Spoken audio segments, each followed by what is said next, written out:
예수님의 가르침이라는 제목으로 말씀을 선포하도록 하겠습니다. 오늘 본문을 보시면 재미난 이야기가 참 많이 담겨져 있습니다. 그리고 몇 가지 질문들이 생깁니다. 오늘 본문 13절 초반을 보시면 책 잡으려 하여 라고 되어 있습니다.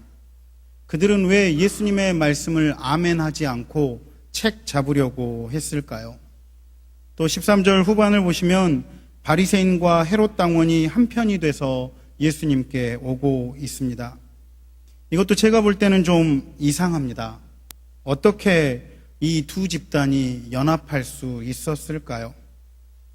또 예수님께서는 헤롯 왕과 바리새인이 질문하는데 왜 가이사 황제까지 이야기하면서 말씀하실까요? 분명히 질문을 했는데 왜 시험한다라고 하셨을까요? 또 왜 예수님은 대답하실 수 있는 분인데 대답하지 않고 오히려 다시 질문하실까요? 그리고 하나님의 것은 도대체 무엇인가요? 이 땅에 하나님 것이 아닌 것이 있습니까? 목사가 본문을 보면서 아멘, 아멘 하면서 믿어야 하는데 불순하게 질문이 좀 많이 생겼습니다. 우리는 이 시간에 이러한 질문들에 대해 궁금한 것들을 하나씩 살펴보고 답을 내리며 예수님이 직접 말씀하신 것을 통하여 우리에게 무슨 말씀을 하시려는지 은혜 받는 귀한 시간이 되길 원합니다. 오늘 본문을 보시면 익숙하지 않은 단체가 연합하여 예수님께 다가옵니다. 바로 바리새인과 헤롯 당원입니다. 바리새인이 누구입니까? 우리는 바리새인이 정확히 누구인지 잘 알지 못합니다. 바리새인이라고 최초로 언급한 사람이 빌립보서 3장 5절에 나오는 바울입니다. 바울은 이렇게 고백하죠. 내가 율법으로는 바리새인이요 라고 말하고 있습니다. 그곳 한 곳만 바리새인에 대한 정의가 성경에 나와 있습니다. 그곳만 보아서는 바리새인이 누구인지 정확하게 알 수 없습니다. 1세기 역사를 정확하게 기록한 요세푸스라는 사람이 있습니다. 그는 좀 특별한 사람이었습니다. 그는 시리아 지방의 한 왕이었으며 유대인이었습니다. 로마군이 쳐들어와서 죽이려고 하지만 무릎 꿇고 항복합니다. 살려만 주십시오. 그래서 하나도 다치지 않고 로마군이 그 지역에서 그냥 물러났습니다.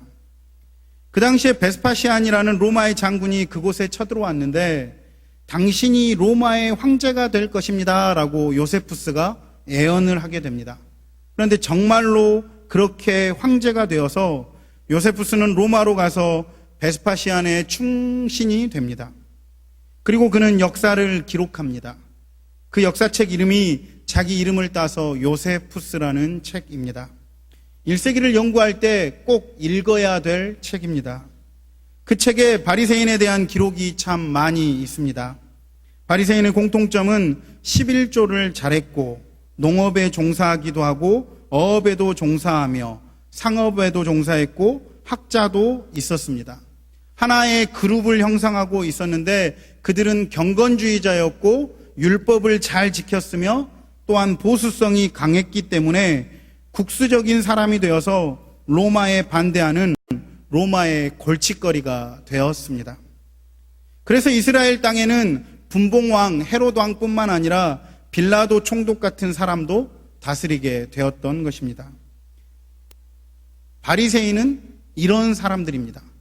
유대인 중에서 경건하고 종교의 지도자였으며 로마를 싫어했던 사람이었습니다. 그렇다면 헤롯 당원은 누구일까요? 바리새인과 헤롯 당원은 원래 정치적으로는 아주 앙숙 관계입니다. 개와 고양이입니다. 에돔 사람인 헤롯이 로마에 가서 정치적으로 분봉왕이 되어서 돌아옵니다. 유대인과 바리새인의 특징이 무엇입니까? 이방 민족들은 무시합니다. 그런데 이방 민족인 헤롯이 유대 땅의 왕이 되었습니다. 그러니 관계가 좋겠습니까? 앙숙 관계일 수밖에 없습니다. 관계가 좋아지려고 헤롯 왕이 노력한 것이 하나 있는데 그것이 무엇이냐면 헤롯 성전을 지어준 것입니다. 그런데 그것으로 인해 관계가 좋아지지 않았습니다.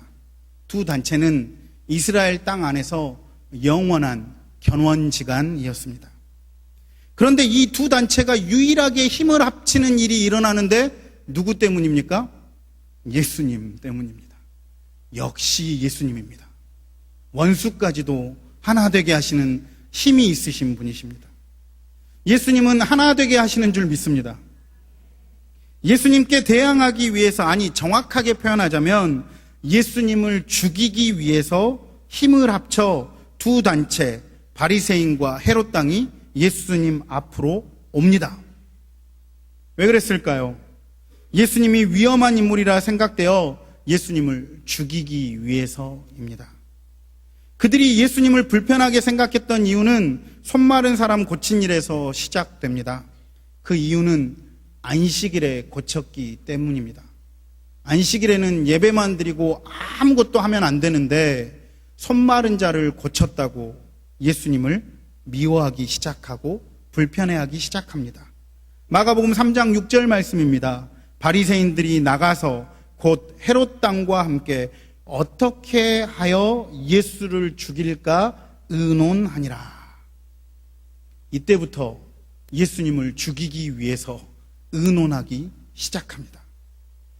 예수님은 많은 사람들을 몰고 다녔기에 헤롯 왕에게는 왕권을 뺏을 만한 불편한 존재였습니다. 아, 저 사람이 저러고 다니면 내 왕권이 위험해지는데?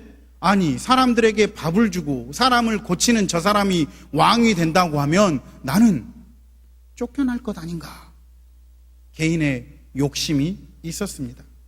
그리고 바리새인들에게는 어떤 마음이 있었습니까? 바리새인들이 가지고 있었던 율법들을 예수님께서는 끊임없이 고치십니다. 하나님의 말씀은 이것인데 니네들이 율법을 잘못 만들어놨다. 율법을 고쳐야 된다. 율법이 필요한 게 아니라 하나님의 말씀이 필요하다. 바리새인들의 권위를 한없이 무너뜨리는 겁니다. 그때까지만 해도 바리새인들은 좋은 옷을 입고 다니며 종교 지도자로서 존경을 받았습니다. 그런데 예수님이 오시니까 자기들이 마치 이단, 사이비가 되는 겁니다. 그랬기에 바리새인들에게도 예수님의 존재는 아주 불편한 존재였습니다. 여러분도 생각해 보세요. 제가 여기서 분식집 하는데 바로 옆집에 분식집이 차려졌어요.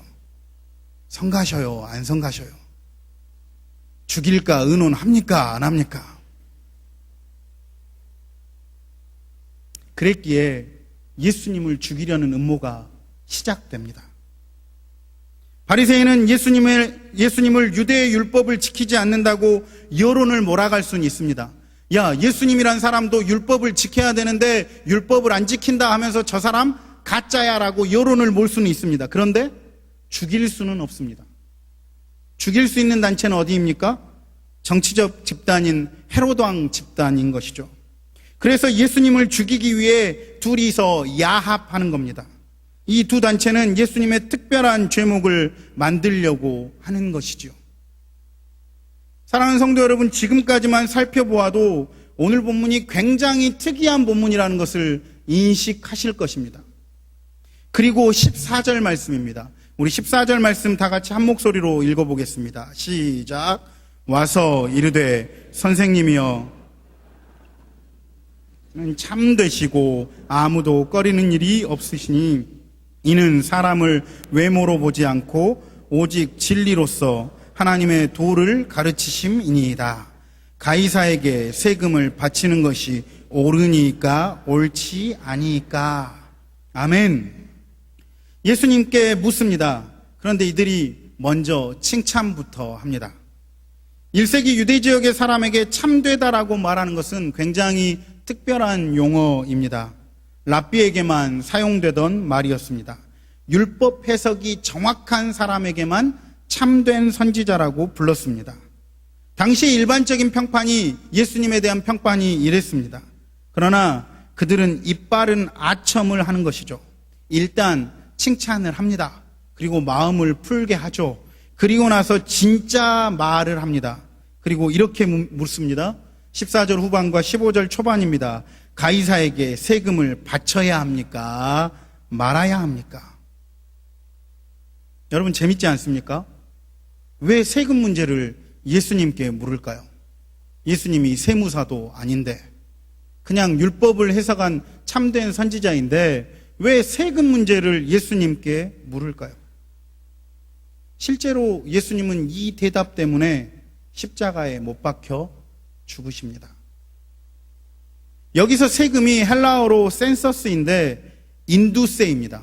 인두세가 무슨 말이냐면 사람 수마다 세금을 매기는 겁니다. 예를 들어서 10,000원씩 내야 되면 각 집에 5명이 있으면 그 집은 5만 원을 내야 되는 거고, 3명이 있으면 2명이 있으면 2만 원을 그렇게 내는 게 인두세입니다. 세금을 정확하게 걷기 위해서 인구조사를 하는 것이죠. 유대인들에게는 인두세, 이 세금에 대한 거부감이 엄청 심합니다. 왜 심할까요? 다윗이 인구조사에서 하나님께 혼쭐이 납니다. 그래서 이 인구조사에 대해서 그냥 거부감이 있습니다. 힘이 어느 정도인가를 알기 위해 조사했다가 이스라엘이 혼쭐이 나는 경험을 했기 때문입니다. 1세기에 다시 한번 인구조사를 하는데 열심당원이라는 사람들이 반대를 합니다. 열심당원은 누구냐면 바리새인은 율법을 잘 지키고 경건한 사람이며 종교의 지도자들인데 이 바리새인 중에서 과격한 자, 그러니까 바리새인 중에서 테러리스트들, 몸에 칼을 품고 다니고 배교자를 암살하고 로마 사람들을 암살하는 사람들이 열심당원들이었습니다. 이 열심당원들이 열심히 이 인구조사를 반대합니다. 예수님이 베들레헴에서 탄생하셨어요. 그렇죠? 왜 베들레헴에서 탄생하셨습니까? 인구조사 때문에 그랬습니다. 고향에 가서 호적을 올려야 했기에 베들레헴으로 요셉이 갔던 것이죠. 간 길에 베들레헴에서 마구간에서 예수님이 태어나신 것입니다. 인구조사와 열심당 그리고 예수님, 이 관계가 엄청나게 얽혀있고 엄청난 관련이 있습니다. 복음서에서 나타난 열심당원들은 하나님을 향한 열정과 이스라엘의 순수성, 이 두 가지에 목숨을 겁니다. 이들이 그렇게 할 수 있었던 것은 구약에 나타난 2명의 인물의 행위를 보았기 때문입니다. 비느하스와 엘리야입니다. 민수기 25장에서 비느하스가 시딤 사건에서 유대민족이 모압 여자들과 음행하며 제사하는 사건에서 하나님의 열정 카나를 가지고 그 사람들을 도륙합니다. 그것을 하나님께서 모세를 통해 칭찬하십니다. 이 일을 통해서 하나님의 진노를 막았다라고 칭찬하십니다. 그리고 또 엘리야가 열왕기상 19장에서 바알과 아세라 이방인 선지자를 다 죽이게 됩니다. 열정과 힘을 칭찬하셨습니다. 이 둘이 열심당원 셀롯의 모델이었습니다. 우리도 이렇게 이방인들 죽여야 한다. 하나님이 우리 유대민족을 괴롭히는 사람을 죽이길 원하신다. 잘못된 신앙으로 흘러갔던 사람들이 열심당원입니다. 열심당원들이 인구조사에 반대하며 거세게 일어납니다. 예수님이 태어나던 시기 인구조사를 이 열심당원들이 계속해서 지금까지 반대하고 있었던 것입니다. 로마 점령 당시에 열심당원들은 다들 죽어갔습니다. 왜요? 로마를 반대했기 때문입니다. 로마를 찬성해야 되고 로마를 섬기며 살아야 되는데 로마를 반대하며 로마 사람들을 죽였습니다. 로마의 평화에 반대되는 사람들, 로마를 향해 끊임없이 반항하던 사람들이 열심당원입니다. 그들은 자신들이 망할 줄 알고 있었습니다. 그럼에도 덤벼들었습니다. 왜냐하면 우리가 다 죽게 되면 창조 때 역사하신 것처럼 하나님께서 우리를 간섭하실 것이다. 이것이 그들의 생각이었습니다. 그래서 항상 칼을 품에 품고 다니며 로마 사람들을 죽였습니다. 예수님의 제자들 중에서도 열심당원이 있었습니다. 누가복음 6장 15절 16절을 보시면 셀롯, 열심당원이라고도 불리는 가나나인 시몬, 이 시몬이 열심당원이었습니다. 또 가룟 유다도 열심당원일 가능성이 아주 높습니다. 헬라어로 가룟 유다가 이시카리옷 유다인데 이쉬, 사람, 히브리어를 그대로 갖고 온 겁니다. 사람. 그리고 카리옷, 지명 이름. 그래서 해석을 해서 가룟 사람 유다로 우리는 대부분 알고 있습니다만, 재밌는 것은 1세기 유대 땅에 가룟이란 지명이 없습니다. 그래서 1970년 이후에 오스카 쿨만이라는 사람이 또 다른 해석을 내놓게 되는데, 이시카리옷이란 단어를 다시 배치해서 이는 라틴어로 정관사이고 시카리옷은 칼을 품고 다니는 사람, 즉 열심당원이라고 해석할 수 있다라고 발표를 하게 됩니다. 그래서 가룟 유다를 열심당원으로도 볼 수 있습니다. 또 시몬 베드로도 열심당원일 가능성이 아주 높습니다. 왜 그럴까요? 예수님께서 붙잡힐 당시에 베드로의 품에 뭐가 있었습니까? 칼이 있었습니다. 그래서 열심당원은 품에 뭘 차고 다닌다고요? 칼을 차고 다닌다고요. 그래서 시몬 베드로도 열심당원일 가능성이 아주 높습니다. 제가 열심당원입니다 라고 한 적은 없습니다. 열심당원일 가능성이 아주 높습니다. 헤롯과 바리새인 두 무리가 예수님을 열심당원으로 몰려고 하는 거예요. 그래야 반역자로 몰아서 죽일 수 있는 것입니다. 예수님이 열심당원입니까? 아닙니까? 아니죠. 그런데 열심당원도 아닌 예수님을 열심당원으로 몰아서 죽게 하려 합니다. 그리고 사실대로 그렇게 작정한 대로 예수님은 열심당원으로 몰려서 죽게 됩니다. 여러분 잘 생각해 보십시오. 예수님의 죄목이 무엇입니까? 누가복음 23장 1절에서 2절을 보시면 예수님의 죄목이 나옵니다.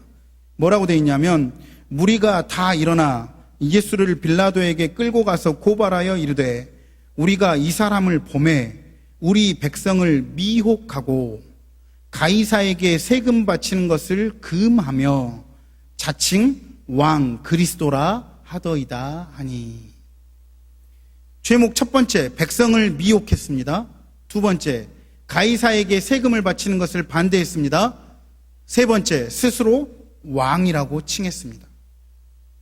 죽을 수밖에 없는 이유였습니다. 열심당원인데다가 로마의 왕만 왕이어야 되는데 자신이 왕이라고 이야기했습니다. 이건 유대인의 형벌을 받는 것이 아니라 로마에 반대했기 때문에 로마의 형벌을 받는 것입니다. 로마의 노예의 형벌이 무엇이었습니까? 십자가였습니다. 그래서 예수님은 로마의 노예처럼 로마에 반항한 열심당원으로 몰려서 십자가에 못 박혀 죽게 됩니다. 예수님 대신 십자가형을 면했던 바라바라는 사람이 있습니다. 그 사람이 어떤 죄목으로 죽을 뻔하신지 아십니까? 마가복음 15장 7절을 보시면 밀란을 꾸미고 그 밀란 중에 살인하고 체포된 자 중 바라바라는 자가 있는지라.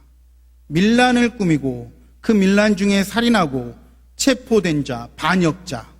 바라바가 누구였을까요? 열심당원이었죠. 열심당원인 바라바가 십자가 처형을 받을 뻔하다가 예수님 대신 풀려나게 됩니다. 예수님은 철저하게 정치범입니다. 철저하게 로마의 반역자였습니다. 예수님은 태어날 때부터 열심당원과 관련되어 태어났고 열심당원과 함께 죽었습니다. 빌라도가 굉장히 많은 사람을 죽였습니다. 다 누구였을까요? 열심당원이었습니다. 본문으로 돌아와서 가이사에게 세금을 바치는 것이 옳으냐 틀리냐, 이 질문은 피할 길이 없습니다. 예수님께서 바치지 말아라 그러면 아까의 죄목처럼 반로마적입니다. 그러므로 죽을 수밖에 없었습니다. 그러면 가이사에게 세금을 바쳐라 그러면 수많은 사람들에게 로마의 앞잡이로 돌맞아 죽을 수 있습니다. 열심당원도 예수님을 죽일 수 있었습니다. 이 질문에 대한 두 가지 답 모두 다 예수님은 죽을 수밖에 없는, 함정으로 몰아넣는 질문이었습니다. 이래도 죽고 저래도 죽습니다. 로마의 앞잡이로 죽느냐, 로마의 반대에 죽느냐, 이것밖에 남지 않았습니다. 그런데 예수님께서는 특이한 방법으로 이 어려운 문제를 헤쳐나가십니다. 가서 데나리온 하나를 가져오라고 말씀하십니다. 이 장면을 보면 예수님은 돈도 없는 것 같습니다. 예수님께서 반대로 그들이 그랬던 것처럼 함정을 파고 질문하십니다. 여러분, 데나리온은 동전이었는데 한편에는 가이사의 얼굴이 있었습니다. 돈은 특별하지요. 가이사 시저의 얼굴이 찍힌 동전이 그 지역에서 쓰이면 가이사가 지배자라는 뜻입니다. 가이사가 지배자이기 때문에 가이사 얼굴이 찍힌 동전을 사용합니다. 영역이 동전에 표시되어 있습니다. 그런데 성전의 세금은 무엇으로 내냐면 데나리온으로 내지 않고 세겔로 냅니다. 이스라엘 동전으로만 내게 되어 있습니다. 예수님은 로마 동전을 가져오라고 했고 그것을 봅니다. 그리고 오자마자 묻습니다. 그림은 누구의 얼굴이고 누구의 글이냐? 대답합니다. 가이사의 것입니다. 데나리온을 가져오라고 했을 때 이 두 집단은 예수라는 열심당원을 드디어 잡았다라고 생각했습니다. 왜요? 열심당원은 로마 돈인 데나리온을 절대 가지고 다니지 않습니다. 그래서 이제 잡았다, 죽일 일만 남았다라고 생각했는데 예수님께 역습을 당하십니다. 그리고 이렇게 대답하시죠. 17절 말씀입니다. 17절 시작. 이에 예수께서 이르시되 가이사의 것은 가이사에게, 하나님의 것은 하나님께 바치라 하시니 그들이 예수께 대하여 매우 놀랍게 여기더라. 아멘. 가이사의 것은 가이사에게, 하나님의 것은 하나님에게 돌려드리라고 말씀합니다. 여기서 디도미가 헬라어로 드리라는 동사인데 그냥 드리는 것이 아니라 아포디돔이라는 단어를 사용합니다. 무슨 말이냐면 돌려드려라는 것입니다. 가이사의 얼굴은 가이사에게 돌려주고 하나님의 얼굴은 하나님께 돌려드리라는 예수님의 말씀입니다. 여러분, 사람들이 많이 놀랐습니다. 돌려드릴 것이 무엇이었을까요? 돌려드릴 하나님의 것이 무엇이었을까요? 사람이죠. 하나님의 형상입니다. 창세기 1장 27절을 보시면 하나님이 자기 형상 곧 하나님의 형상대로 사람을 창조하시되 남자와 여자로 창조하시고, 우리는 하나님의 형상대로 지음바 된 줄 믿습니다. 질문한 사람들의 생각, 즉 사람을 해치고 죽이려는 것이 하나님의 의도와 배치되는 것임을 가르쳐 주십니다. 니네 날 죽이려고 했지. 그런데 니네들이 날 죽이려고 한 그 의논과 이 행동들이 하나님이 절대 기뻐하실 일이 아니다 라고 말씀하시는 것이죠. 하나님의 형상을 가진 사람을 해치고 죽이려 하면 안 된다라는 것입니다. 너희들은 하나님께 속해 있다. 왜냐하면 마치 가이사가 자신의 지배 영역이라고 화폐에 자신의 형상을 찍어 놓은 것처럼 하나님께서 자신의 형상을 사람에게 찍어 놓으셨기 때문이라고 예수님께서 말씀하신 것입니다. 그러므로 사람을 죽이려고 하는 너희는 죄를 짓고 있는 것이다라고 말씀하시는 것입니다. 그렇게 말씀하시자마자 17절 마지막을 보시면 그들이 예수께 대하여 어떻게 하고 있습니까? 매우 놀랍게 여기고 있습니다. 여기서 매우 놀랍다가, 죄송합니다, 자꾸 헬라어를 얘기해서 죄송합니다만 좀 깊이 알기 위해서 봤습니다. 엑셀 타우마조라는 단어입니다. 성경에 딱 한 번 나옵니다. 다른 때는 그냥 놀라는데 매우 놀랍다, 이 엑셀 타우마조라는 단어가 한 번 나옵니다. 이것도 놀라워요. 여러분 보십시오. 예수님이 뭐 하셨습니까? 병든 자를 고치셨습니다. 심지어 죽은 자도 살리셨습니다. 그런데 그때 사람들이 매우 놀랍니까? 그냥 놀랍니까? 그냥 놀랍니다. 그런데 어찌 보면 이 말 한마디는 사람을 살리지도 않았습니다. 뭐 놀라운 일도 어떻게 보면 아닙니다. 그런데 듣고 있던 모든 바리새인들이 놀랍게 여깁니다. 그것도 매우 놀랍게 딱 한 번 성경에 쓰이는 단어입니다. 무슨 의미이기에 이렇게 놀랐을까요? 거기에는 실은 바리새인들의 신학적인 내용이 좀 담겨 있었습니다. 창세기 1장 26절, 27절을 바리새인들이 산헤드린 문서로 만들어서 이 본문이 하나님의 형상임을, 사람이 하나님의 형상임을 말해주는 해석이 쓰여져 있습니다. 그러니까 바리새인들이 산헤드린 문서를 읽은 사람들이면 이 하나님의 형상이라는 해석에 관해서 알고 있었던 것이죠. 그런데 지금까지 무식한 촌부라고 생각했던 예수라는 젊은 사람이 이 내용을 정확하게 알고 있었기에 이들은 매우 놀랐습니다. 왜요? 보여준 적이 없었기 때문이죠. 예수님이 하나님이심을 선포되는 또 다른 사건 중에 하나였던 것이죠. 예수님이 이렇게 그들에게 다시 묻는 것입니다. 너희들은 로마의 앞잡이냐? 하나님의 계명을 어기는 사람들이냐? 라고 역질문을 하시는 것입니다. 지도자들에게 철퇴를 가하는 말씀입니다. 그들은 적어도 예수님께서 무엇을 의도하는지 알았습니다. 그래서 그들은 놀랬고, 그리고 그들은 예수님 앞에서 물러날 수밖에 없었습니다. 예수님이 승리하셨습니다. 우리가 이 본문에서 이제 우리를 통해 생각해 볼 것이 하나 있습니다. 죄를 용서하는 분은 하나님 한 분뿐이십니다. 그분이 인간을 만드셨고 그분이 사람의 주인 되십니다. 우리가 잊지 말아야 할 것은 우리 자신이 피조물이라는 사실입니다. 우리가 평상시에 하는 다른 사람을 향한 심판의 행위와 정죄가 얼마나 부당한가를 말씀하고 있습니다. 사랑하는 성도 여러분, 종말에 우리 모두는 하나님 앞에 서게 되어 있습니다. 우리가 바리새인과 헤롯 당처럼 하나님의 하실 일을 할 필요가 없다라는 겁니다. 사람 죽이려고 의논할 시간이 없다는 겁니다. 사람을 죽이려고 하는 것 자체가 하나님께 죄 짓는 것이고, 사람들을 정죄하고 평가하고 비난하는 것도 하나님이 하실 일을 우리가 하고 있음을 말씀해 주는 일입니다. 다른 사람들을 바라보며 정죄가 아니고 심판이 아니고 하나님의 것, 즉 하나님의 형상에 눈을 돌려 예수님처럼 사랑하라는 말씀입니다.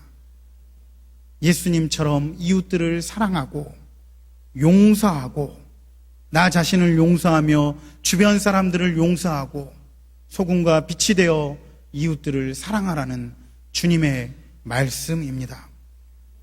인간의 가치는 말로 표현할 수 없을 정도로 소중한 존재입니다. 돈이 있든 없든, 명예가 있든 없든, 잘생겼든 못생겼든, 키가 작든 크든, 뚱뚱하든 말랐든 상관없습니다. 인간의 가치는 누구나 고귀하고 소중한 줄 믿습니다. 1세기 종교 지도자들 중 누구도 사람을 하나님의 형상으로 바라보지 못했습니다. 사람이 서로를 귀중하게 여기는 것, 이것이 얼마나 중요한 줄 모릅니다. 예수님이 끝까지 우리를 사랑한 이유가 여기에 있습니다. 아담과 하나님께서 얼굴을 대면하는 관계에서 죄를 짓게 되어 우리 하나님을 향해 등을 돌리게 되었습니다. 그런데 하나님께서 예수님을 보내신 것은 우리에게 다시 돌아오셔서 서로 마주보고 사랑하기 위함인 줄 믿습니다. 하나님께서 우리를 너무 사랑하십니다. 본인이 움직여서 우리에게 오셨습니다. 우리가 간 것도 아닙니다. 본인이 직접 오셨습니다. 얼마나 감격스럽고 영광스러운 일인지 모릅니다. 우리가 그런 하나님의 사랑을 받고 끝내버리는 것이 아니라, 나만 받는 것이 아니라 그 사랑을 이웃에게 증거하며 그 사랑을 실천하며 살아야 될 줄 믿습니다. 우리는 하나님께 속한 사람입니다. 이웃에 대한 사랑의 근거, 출처가 여기에 있습니다. 인간이 얼마나 존엄하고 가치 있는지 예수님께서 이 본문을 통해 말씀하시고 우리에게 가르쳐 주시는 줄 믿습니다. 사랑하는 성도 여러분, 다른 사람을 판단하고 정죄하고 죽이려는 것이 아니라 하나님의 형상으로 바라보고 그렇게 바라봤던 예수님의 사랑하심이 우리의 삶 가운데에서 그리스도인답게 잘 드러나길 우리를 사랑하셔서 구원하신 주님의 이름으로 축원합니다. 기도하겠습니다. 사랑의 하나님 아버지, 감사합니다. 죽을 수밖에 없었습니다. 살아난 것도 주님의 은혜입니다. 그런데 우린 마치 만달란트 빚진 자의 비유처럼 큰 것을 받고도 그 사랑을 증거하지 못하고 내 것을 챙기려 했던 우리의 모습을 바라봅니다. 옆 사람이 나보다 좀 잘나 보이면 싫었습니다. 옆 사람이 나보다 좀 부자면 싫었고 정죄했고 비판했고 비난했습니다. 주 아버지, 1세기 바리새인들과 다를 바 없는 삶을 살았음을 주님 앞에 회개합니다. 주 아버지, 회개하는 모든 주님의 백성들을 용서하여 주시고 예수님의 가르침대로 하나님을 사랑하고 이웃을 사랑하는 모든 주님의 백성이 되게 하여 주시옵소서. 감사합니다. 사랑하는 예수님의 이름으로 기도드립니다.